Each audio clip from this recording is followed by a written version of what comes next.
Very glad you're with us for the Wednesday edition of the Three Martini Lunch. And Jim, we just talked yesterday about the Democratic primary fight to come in Maine. Looks like there's going to be another one in Massachusetts we'll talk about today.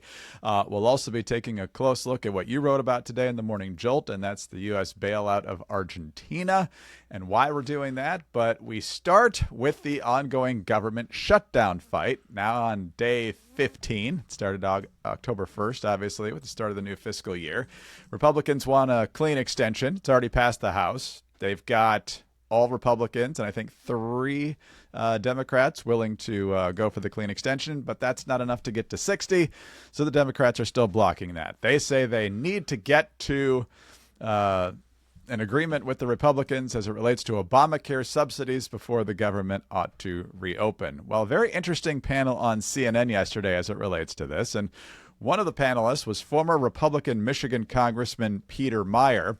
And Peter Meijer dumped a lot of cold water on the Democrats' talking point here. He says Chris Van Hollen and others have basically said, oh, it's the Republicans who are gumming up the work on these subsidies. It's entirely their fault that this isn't happening. And he gave a little history lesson. He called the expiring Obamacare subsidies a ticking time bomb that Republicans planted. They were introduced in ARPA, the American Rescue Plan, in 2021. I know, I was in Congress. We all voted against it on the Republican side. That was a Democrat budget reconciliation bill. It got to the Senate, and it needed 50 Senate votes. They talked about making it permanent, could not get unified Democratic support to make it permanent. It came up again in the Inflation Reduction Act. They kicked a can down the road. Again, solely Democrats voting in support of this could not get Democrats to agree to make these permanent. And now somehow, years later, it's the Republicans that are the sticking point.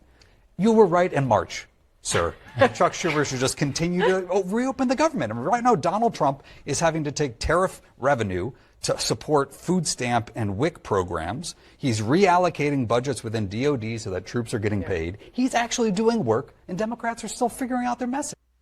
Yeah. So, Jim, pretty succinct explanation there. Democrats always like to plant the blame. Of course, at the same time, if you look at, the charts of who pays for these premiums for people who buy on the Obamacare exchange, it was already way over half taxpayers. And then with these subsidies, it's almost entirely taxpayers, which shows you what a train wreck that whole program has been. But what do you make of the dismantling of the Democrats' talking points here? Well, first of all, Peter Meijer, I think a solid traditional conservative, not a reflexive defender of Donald Trump, we should point out, and not a guy who, you'd characterize as frothing at the mouth, pounding the table. I think there are a lot of things I like about that guy, but one of his how he makes his points in a fairly calm, even tone recitation of the facts. Now, let's point out, the Affordable Care Act passed by the Democrats back before the 2010 midterms was never popular. There was never a point where the public was like, yes, we absolutely love this. Now, the irony is, you think back to that, a lot of the debate way back then, right around we were starting this podcast, since you and I are such, old timers at this game.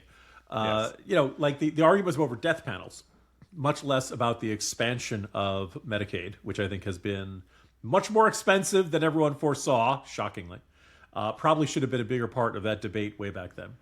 But they knew that they were going to create a new entitlement and that it was going to be nearly impossible for Republicans or any future administration to take away. And here it is still in 2025.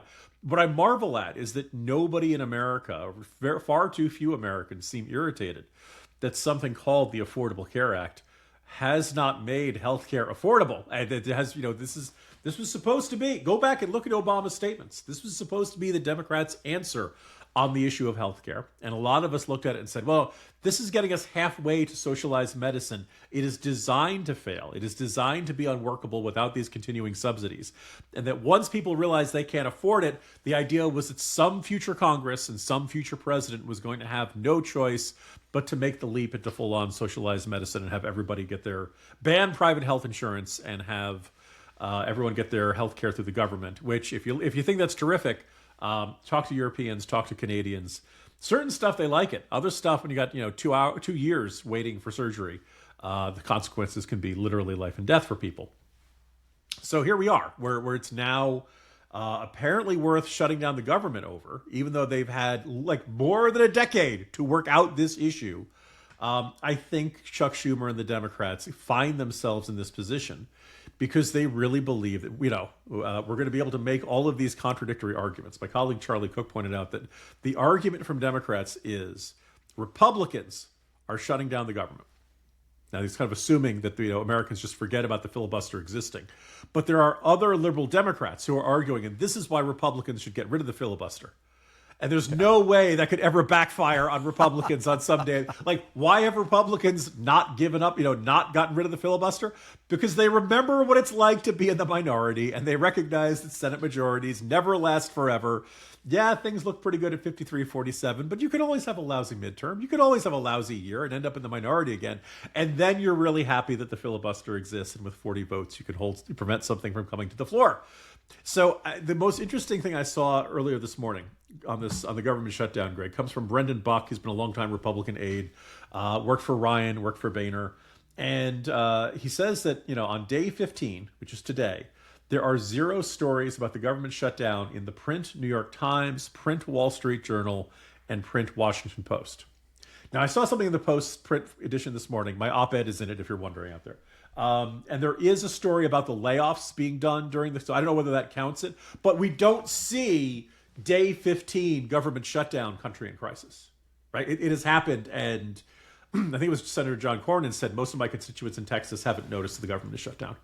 Like, this is not having this far-reaching catastrophic effect that I think Democrats were expecting, and that this was going to create pressure on Republicans to make concessions. So, there's a lot of strategizing going on social media, and a lot of people kind of figure if Republicans say, no, you saw our best offer, it's a continuing resolution, vote for it when you want to, that sooner or later, they're going to be 7 Senate Democrats who are like, okay, we got to reopen the government. So we will see how this shakes out. Congratulations to former Congressman Meijer for just laying it out and pointing out that everything Democrats are complaining about right now with the American Care Act and these subsidies, they had years and years to address and chose not to do so.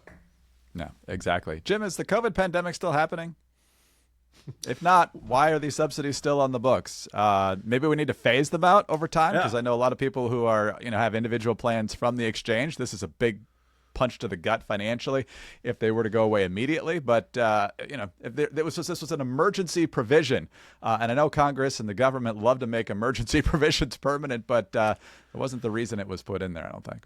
Greg, the only sign that the COVID pandemic is still going on is at one of my local shopping centers. They still have the signs for 6 feet of social distancing. And I'm very tempted to take a Phillips head screwdriver and just go there and just take them down myself. I know it's not my job. This is kind of libertarian, this active citizen. It is time for this to end, dear shopping center in Authenticity Woods. So yeah, it is, like COVID will be the forever emergency. You'll be able to justify it for anything, anytime, any day, anytime you want, for whatever, because somebody somewhere in this world is still coughing. Amazing. At least they don't still have the one-way signs on the grocery store aisles. That was always fun. Anyway, but yeah, if you look at some of these statistics in terms of how much taxpayers are paying for plans from the Obamacare exchange, it's pretty much all of it.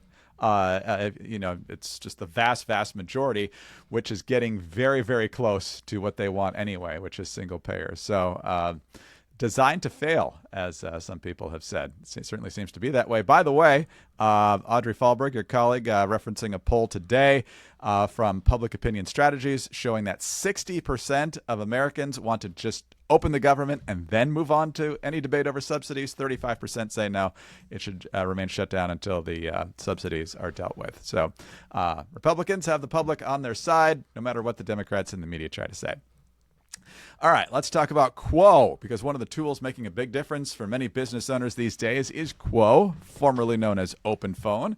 Same great business phone system you've heard us talk about before, just with a new name, and here is why it matters. If you're running a business, you know that every time you miss a call, you're leaving money on the table, and when every customer conversation matters, you've got to have a phone system that keeps up and helps you stay connected 24/7. So that's why you need Quo. With Quo, your team can share one number and collaborate on customer calls and texts like a shared inbox, so anyone can jump in and keep your response times as fast as possible. And you don't have to worry about voicemail anymore. Quo's built-in AI agent can be set up in minutes to handle calls after hours, answer questions, and capture leads, so you will never miss a customer. So whether you're a solo operator who's drowning in calls and texts, or you have a large team that needs better collaboration tools, Quo is a no-brainer.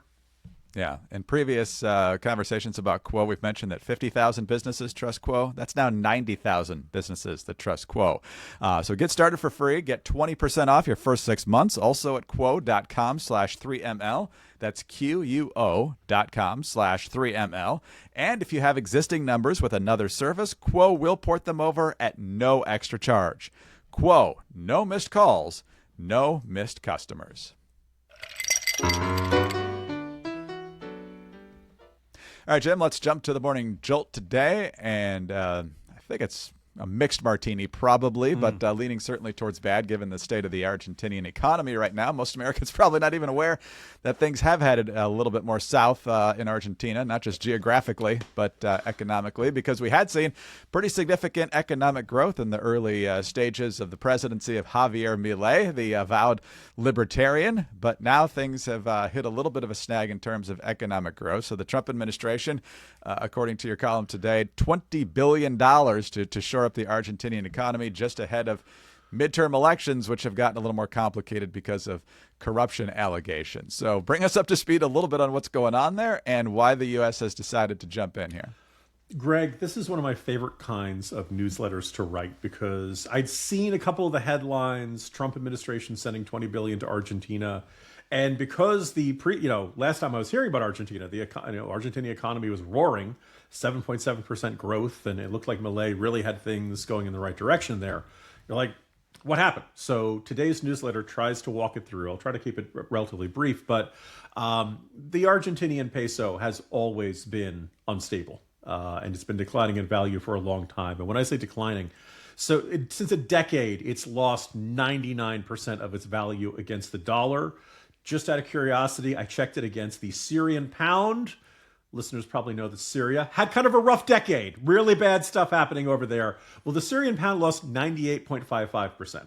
So the Argentinian peso is actually worse than Syria's currency, for perspective on that. Now, why did it lose all that value? Well, lots of government debt, lack of faith in the currency, market a whole bunch of different reasons. Milei has been trying to get it on the better path, and there's been a talk about whether Argentina should just peg its currency to the dollar with a process called dollarization. And the idea is that way your stability is no longer worried on how things are going in the Argentinian economy. It's much more dependent on how the dollar is. And as we all know, America doesn't have problems with inflation, right, Greg? It's, not that bad, either way, but yes. Yeah. So by and large, if you're a free market conservative, Milei has been moving things in the right direction.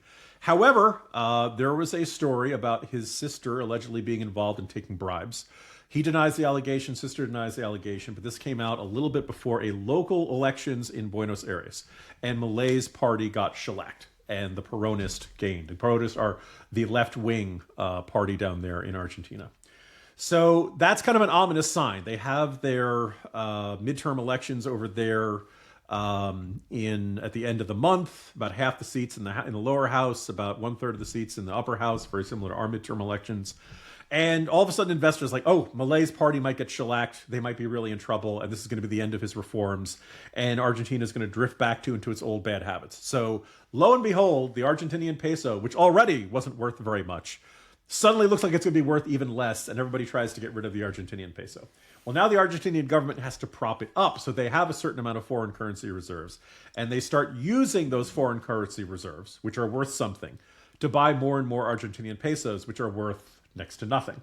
For about a month, it's been pretty clear this is a bad trend for the Argentinian economy. Treasury Secretary Scott Bessent says, don't worry, we're not going to let you fail.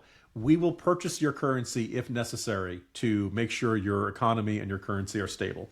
And earlier this week, that's what happened. In the neighborhood of $20 billion. This is an emergency fund set aside for the Treasury for circumstances like this. The U.S. government has only done this about 4 times before, never before with Argentina. And I come out of this with mixed feelings, which is why it's probably best characterized as a mixed martini. It's very understandable that Americans hate bailouts. They hated the bailouts of Wall Street back in 2008. They don't like the idea of foreign bailouts any more than that. We as a country are pretty darn skeptical of foreign aid, and we got rid of the U.S. Agency for International Development.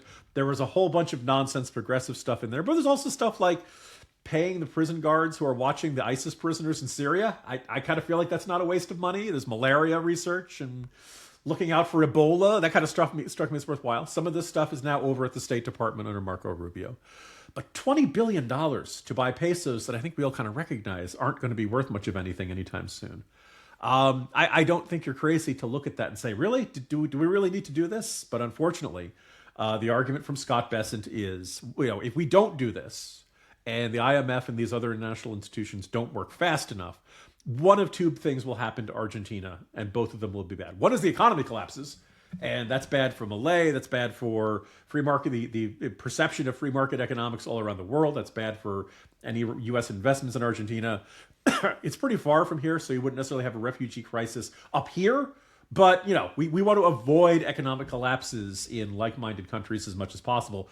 The other possibility is that China comes in and rescues them and then uses that as a form of influence over them in the future. And for obvious reasons, if you believe in the Monroe Doctrine, you don't like the idea of any countries becoming de facto colonies of China over here. So I can see why the administration is doing it. I can also see why a whole bunch of people who don't like bailouts are looking at this and saying, wait a minute, this is very hard to rectify with making America first. Bessent literally said in an X post on October 10th, stabilizing Argentina is America first. I think he's going to have a tough time with that messaging. Also, by the way, he got into a kind of a spat with Elizabeth Warren. Elizabeth Warren says this is all about trying to help out Milei because he's Trump's buddy. And he referred to her as a American Peronist. Now, I don't know whether that's a fair criticism or not, Greg, but I would just tell listeners, don't cry for her. Well, she's a far leftist, so if she's thinking about Argentinian politics, I'm sure she would line up with that crowd. Yeah, things were looking so good in the early days there with Milei, but when the currency is so unstable, that creates major problems. He's been trying to and talking about pegging it to the dollar. I think he needs legislative approval for that and just hasn't been able to get it. There are certain things he could do unilaterally. I don't think that's one of them. The only people looking at the devaluation of 99% is probably the Venezuelans going, man, where do I get that deal? Yeah, that's great. Only 99% of your value went down. It's doing great. So, yes. Yeah, that's the one currency you can trade it for. Yeah, pretty much. Unbelievable. So, yeah, we'll see how the midterms go. Trump said basically yesterday, I think he was kidding, that if the midterms don't go well, we'll just stop paying attention to Milei. I don't know. Look, if these midterms go badly, Milei could win a second term, but it's very hard if you don't have a sufficiently amiable legislative majorities. And, it's just going to be very hard to see him able to get that stuff done. And I could see why investors look at that and say, well, Milei tried, didn't work, time to pull out our money. And that would be very bad for Argentina. So maybe we have to cry for them after all. Maybe so. All right. Well, we'll be talking more about senators from Massachusetts other than Elizabeth Warren in just a second. But in the meantime, is it time to see that doctor? Well, if you're in Canada or the UK or someplace with socialized medicine, it's probably going to be a while. But here in the United States, so far, right now, you can see them usually on fairly short notice if you're using ZocDoc. And so whether you just need your annual physical or you're overdue for your dental cleaning, whatever it is, ZocDoc makes it so easy. ZocDoc is a free app and website where you can search and compare high-quality in-network doctors and then click to instantly book an appointment. You don't have to call anyone. In other words, listeners, use ZocDoc while you can, but while America does not have socialized medicine. Once we have socialized medicine, ZocDoc will be replaced with an astrological calendar. So you can calculate how many centuries until you can actually get a doctor's appointment. With ZocDoc, you can book in-network appointments with more than 100,000 doctors across every specialty of medical care, from mental health to dental health, from primary care to urgent care, anything you need. You can filter for doctors who take your insurance, are located nearby, are a good fit for any particular medical need you might have, and are highly rated by verified patients. Once you find the right doctor, you can see their actual appointment openings, choose a time slot that works for you, and click to instantly book a visit.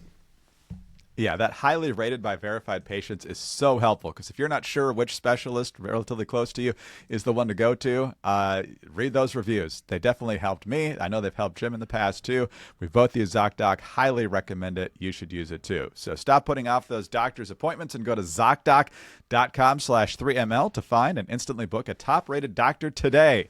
That's ZocDoc ZocDoc.com/3ML.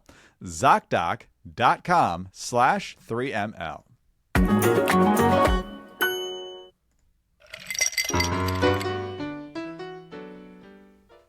All right, Jim, as we mentioned at the top yesterday, Susan Collins is running for another term as a U.S. Senator from Maine. She's a Republican, of course, and now there's going to be potentially a heated Democratic primary between Graham Plattner, the Bernie Sanders anointed Democratic candidate, and then Janet Mills just got in, the governor, who is basing her campaign on a dust-up with Trump over federal funds and transgender policy in schools and so forth. But another state in New England is shaping up to have a pretty feisty Democratic primary.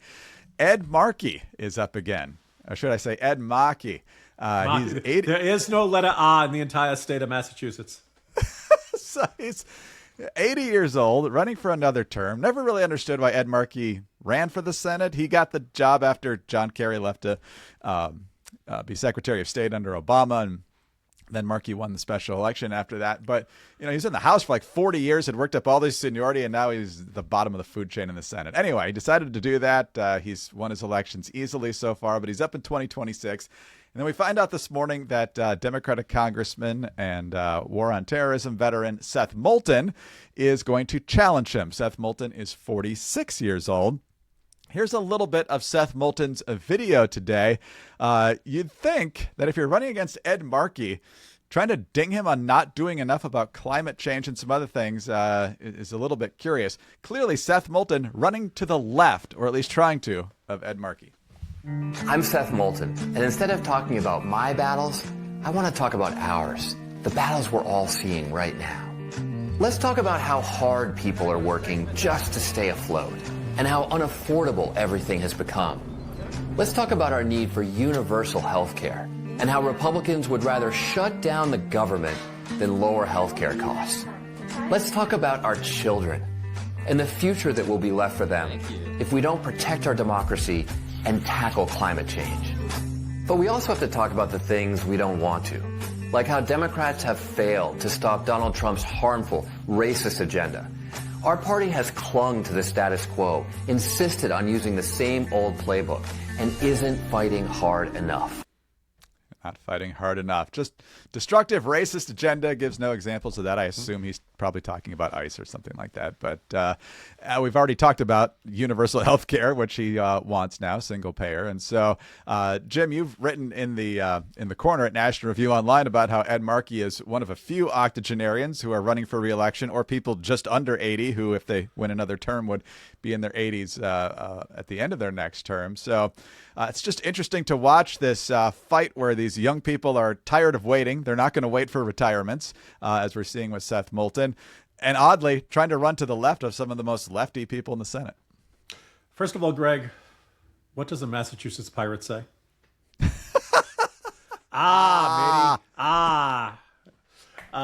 So the U.S. Senate is the world's greatest deliberative retirement home.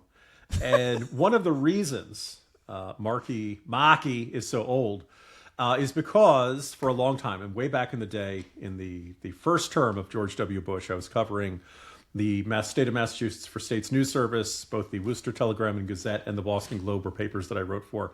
So I actually had decent, working relationships with the then all-Democratic, and I guess still all-Democratic congressional delegation. And you want to talk about just this mass of frustrated ambition. Being a Massachusetts Democratic congressman who'd love to run for Senate someday. Unfortunately, one of your Democratic senators is Ted Kennedy, who got elected in 1962 and was literally had that seat until he died during the Obama years, right? So it's not like you could challenge him in the primary. And the other senator was John Kerry, elected in 1984. So, you have two guys who have been there forever, run for president, and who are never going to leave. Kerry eventually chose not to step down so he could become Secretary of State in the second term of Obama. But basically, you had a whole bunch of House members who really wanted to run for the Senate, and they couldn't until one of these guys would step down, and Markey was the ultimate winner. Markey is now 80. And, I think Moulton it's interesting that Moulton is going with the argument of, he's not fighting Trump enough He's too centrist. He's too amiable and agreeable to the Trump agenda. I think a more, I'm surprised we don't see more, Senator, thank you for your many, many, many years of service. Here is your gold watch. It is time for you to get up onto that horse. We'll give you some help getting up there and ride off into the sunset. It's kind of a, more in sympathy than anger challenge to a long time established incumbent.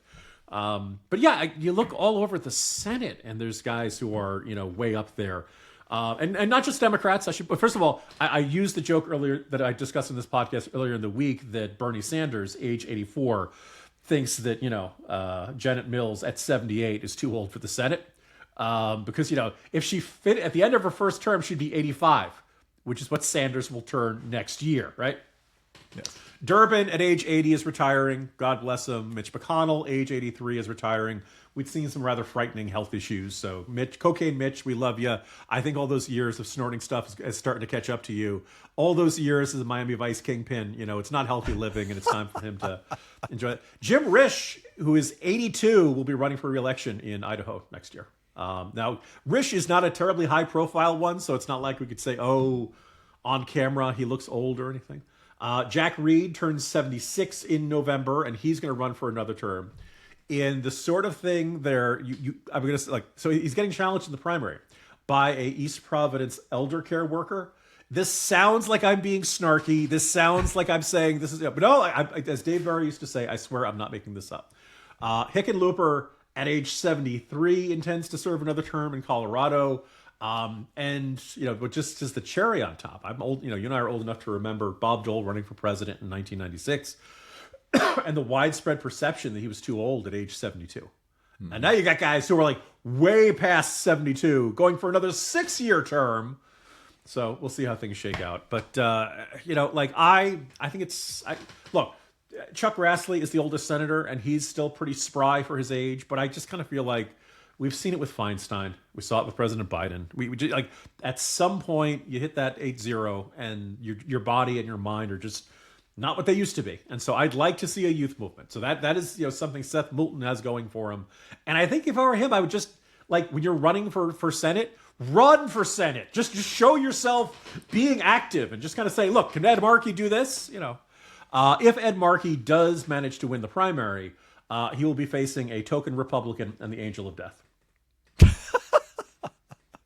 Well, yeah, when we get to that age, a 6-year term, a lot can change over the course of 6 years, health-wise. Moulton's such an interesting character, though. He's been branded as a moderate at times, given his war service and everything. But then at other times, he'll, after the 2024 election, say, yeah, our party didn't get it right on a lot of issues. I don't want my daughter playing against boys. Then the House has a vote on the exact same issue, and he's on the exact same wrong side of the issue again. And so he likes to talk a good game. But as you can see from that ad and wanting single-payer health care and that sort of thing, careful with the rhetoric. This guy's pretty far left. Ed Markey, not a lot's good is going to happen with him in there in terms of policy. I'm not sure it's going to be any better if it's Seth Moulton. It's going to be pretty lousy either way.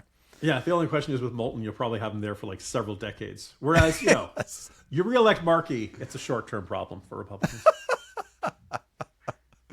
Oh, where's Scott Brown? We need him. Oh, he's running for Senate, New Hampshire. That's right. New Hampshire. The suburb of Massachusetts. Yes. Amazing. Oh, Jim. Well, let's see what Democratic food fight we can find for tomorrow. I'll see you then. See you tomorrow, Greg.